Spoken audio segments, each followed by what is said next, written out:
Everyone, আবারও চলে আসলাম আমি আপনাদের কাছে মিষ্টি কুমড়োর ডোগার রেসিপি নিয়ে। তো গাছের থেকে কেটে নিলাম মিষ্টি কুমড়োর ডোগা, কেটে নিচ্ছি।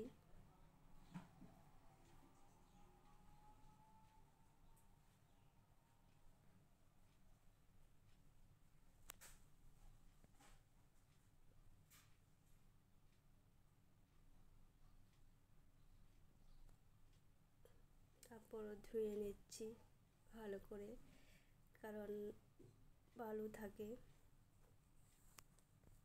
তারপর দিয়ে দিলাম শুকনো লঙ্কা,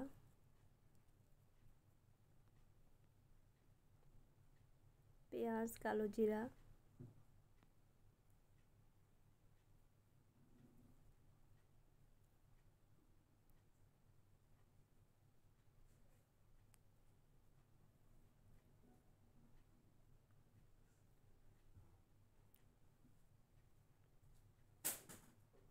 পেঁয়াজ গোল্ডেন কালার হওয়ার পর তারপরে দিয়ে দিলাম মিষ্টি কুমড়োর শাক ও আলু দিয়ে দিয়েছি দুটো।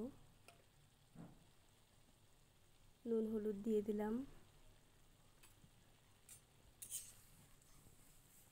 তারপর একটু নাড়াচাড়া করে নিয়ে সর্ষে বাটা দিয়ে দিলাম। তারপরে একটু রসুন বাটা,